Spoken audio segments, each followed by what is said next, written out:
السلام عليكم ورحمة الله وبركاته. أعزائي طلاب تالتة إعدادي، بنكمل حل في كتاب الامتحان 2024 علوم الترم التاني. ما زلنا بنحل في تدريبات الكتاب المدرسي. ما زلنا بنحل في تدريب 3. الفيديو اللي فات حلينا الجزء الأول من التدريب، والفيديو ده هنحل الجزء التاني من التدريب. الفيديو الجاي إن شاء الله هنحل الجزء الثالث والأخير من التدريب. سؤال 3، ده صفحة 77 من كراسة التدريبات اليومية. اذكر وظيفة واحدة لكل من. رقم 1 الثلاجة.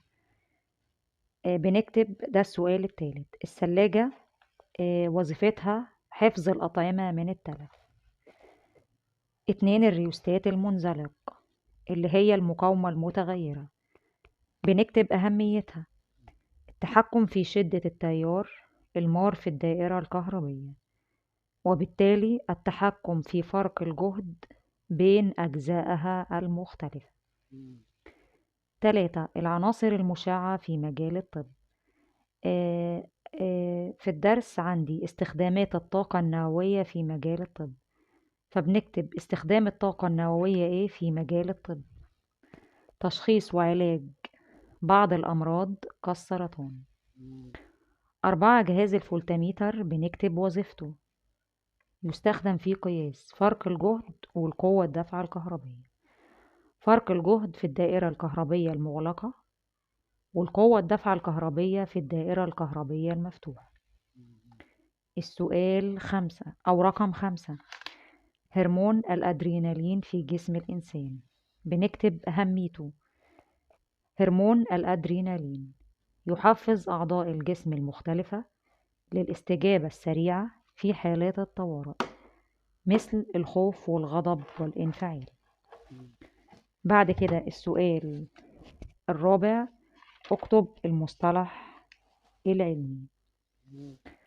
رقم 1، المادة التي تفقد إلكترون أو أكثر أثناء التفاعل الكيميائي، ده العامل المختزل.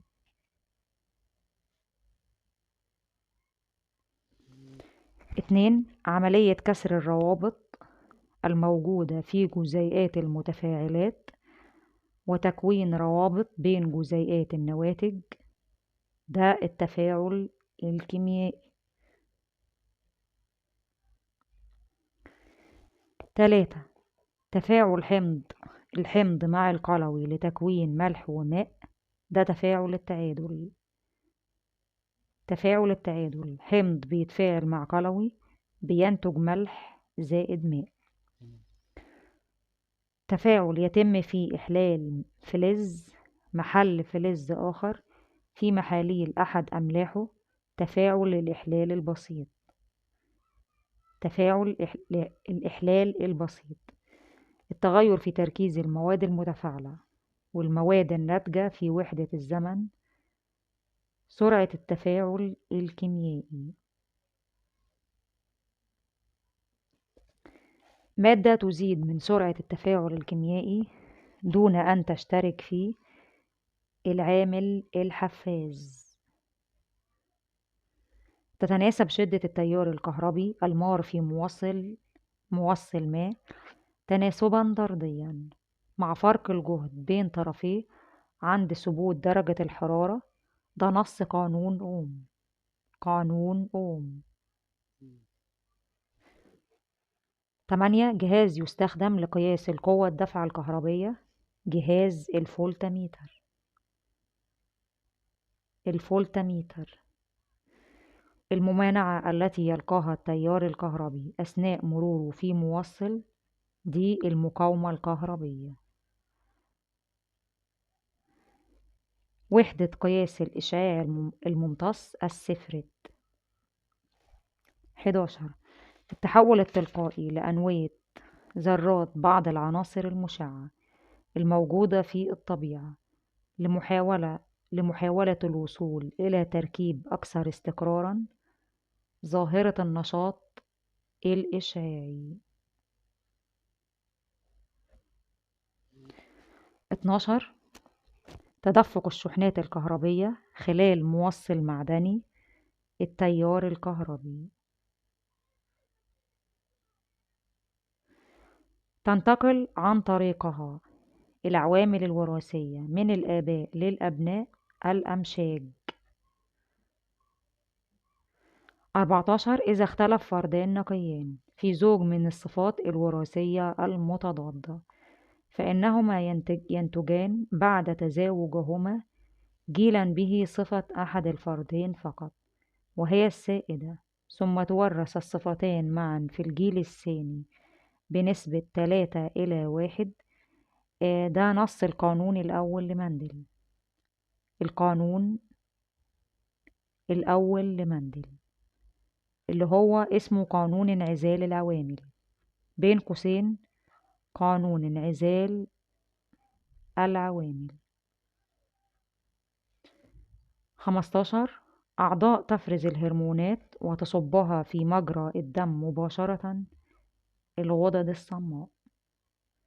ليها اسم تاني، الغدد اللاقنوية، بين قوسين اللاقنوية.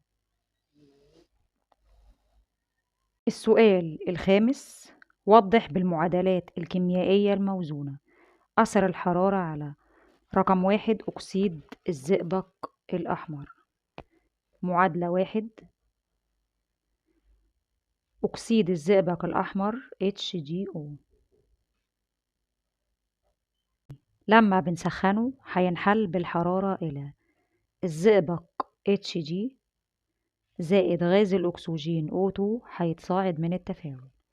وعلشان المعادلة تكون موزونة قبل HGO هنحط 2 وقبل HG هنحط 2.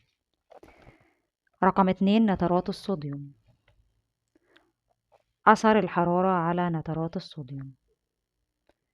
نترات الصوديوم NaNO3 لما بنسخنها هتنحل بالحرارة إلى نيتريت الصوديوم NaNO2 وهيتصاعد من التفاعل O2 غاز الأكسجين. وعلشان المعادلة تكون موزونة قبل NaNO3 هنحط 2 وقبل NaNO2 هنحط 2. آخر معادلة رقم 3: هيدروكسيد النحاس. أثر الحرارة على هيدروكسيد النحاس. هيدروكسيد النحاس CuOH الكل 2 لما بنسخنها هتنحل بالحرارة إلى CuO أكسيد النحاس الأسود زائد H2O بخار الماء هيتصاعد من التفاعل والمعادلة موزونة. السؤال رقم 6: أعد كتابة العبارات الآتية بعد تصويب ما تحته خط. 1. تزداد سرعة التفاعل الكيميائي بانخفاض درجة الحرارة، تصحيح بانخفاض بارتفاع. لأن بين سرعة التفاعل ودرجة الحرارة علاقة طردية، فلما درجة الحرارة ترتفع أو بتزيد سرعة التفاعل بتزيد. 2. تنحل معظم كربونات الفلزات إلى الفلز وثاني أكسيد الكربون، تصحيح الفلز أكسيد الفلز.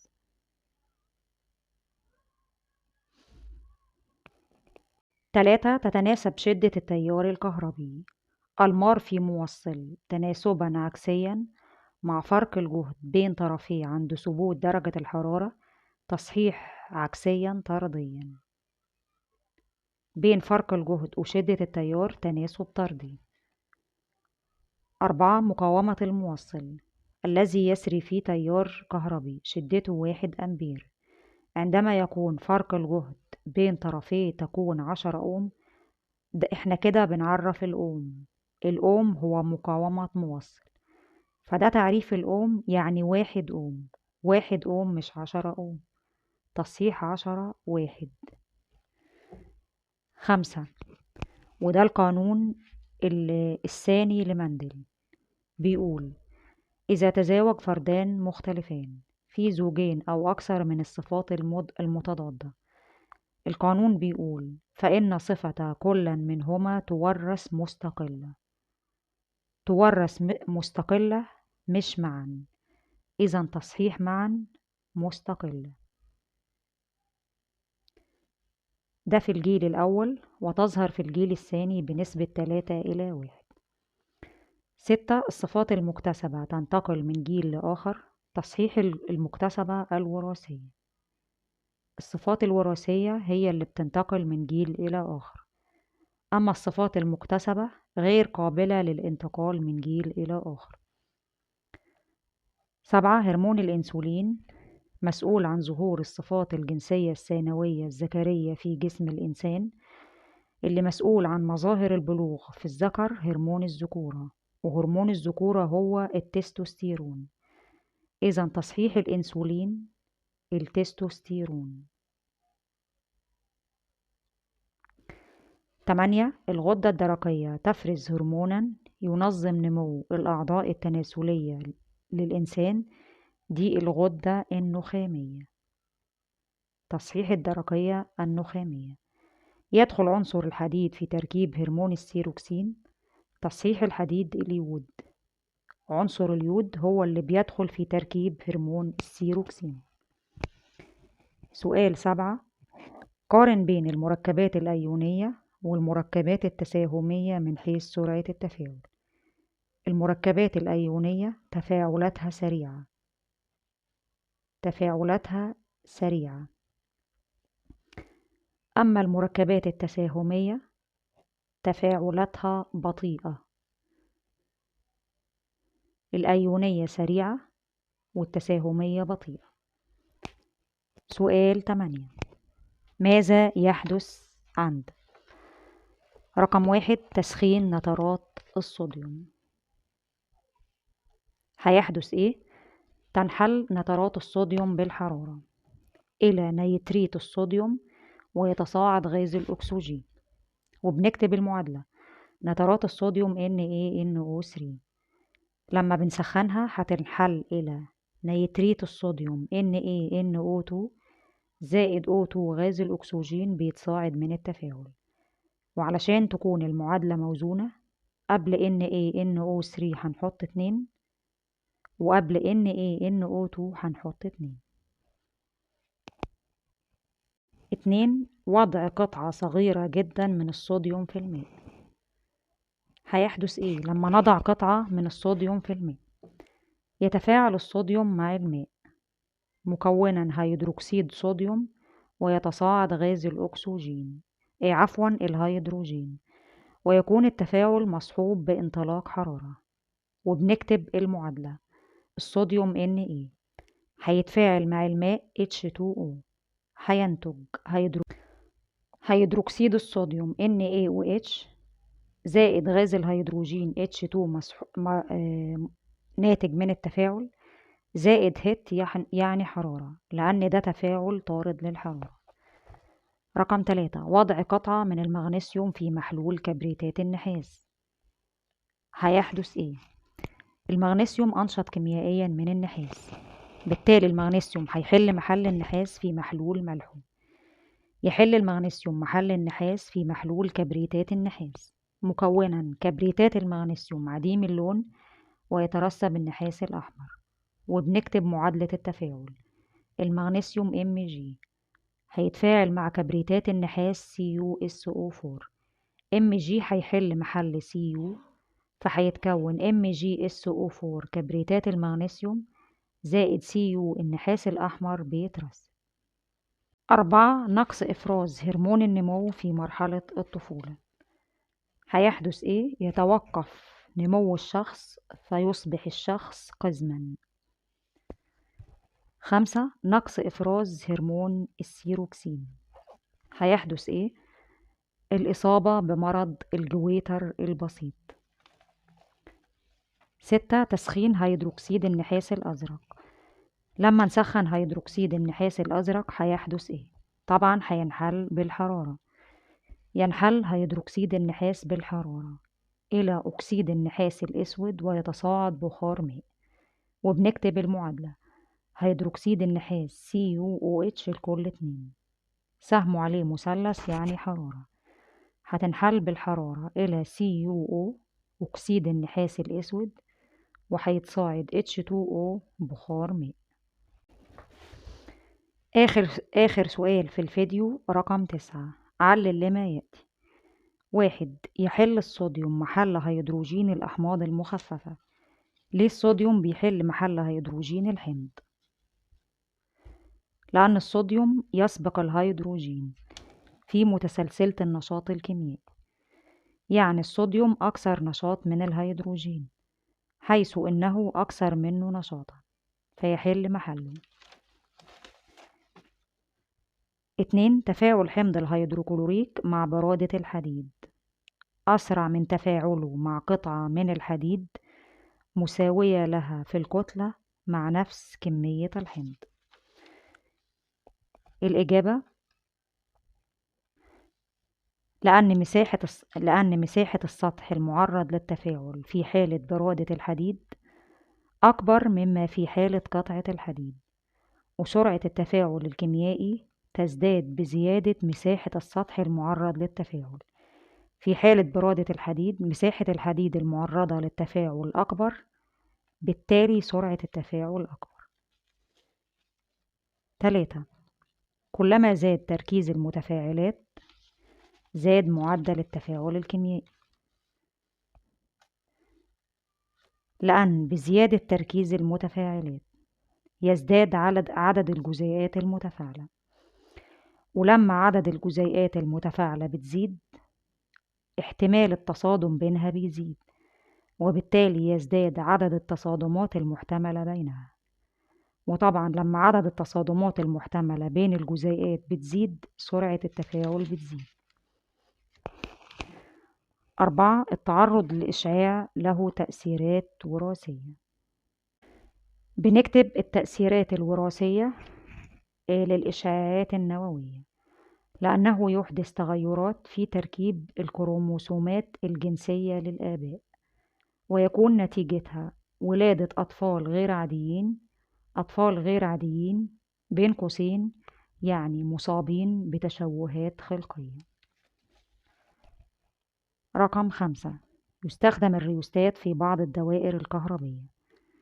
بنكتب هنا أهمية الريوستات.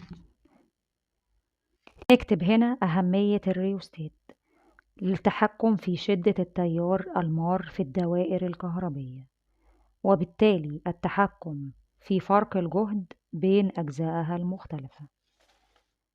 6. لا يتفاعل النحاس مع حمض الهيدروكلوريك المخفف. ليه النحاس مش بيتفاعل مع حمض الهيدروكلوريك المخفف؟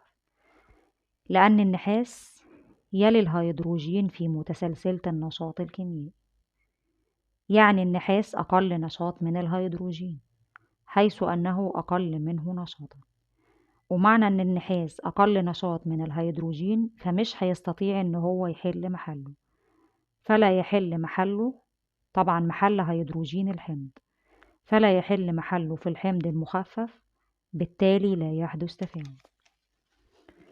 7. يجب أن تكون المنطقة المختارة لحفظ النفايات المشعة مستقرة. ليه؟ الإجابة: حتى لا تنتشر النفايات المشعة في البيئة المحيطة. آخر نقطة في علل لما يأتي. البنكرياس غدة مزدوجة الوظيفة. ليه البنكرياس غدة مزدوجة الوظيفة؟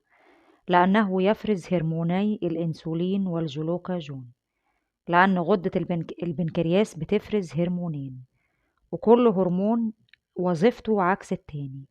الإنسولين بيخفض السكر، والجلوكاجون بيرفع السكر، ووظيفة كل منهما مضادة لوظيفة الآخر. الفيديو الجاي إن شاء الله هنكمل حل التدريب.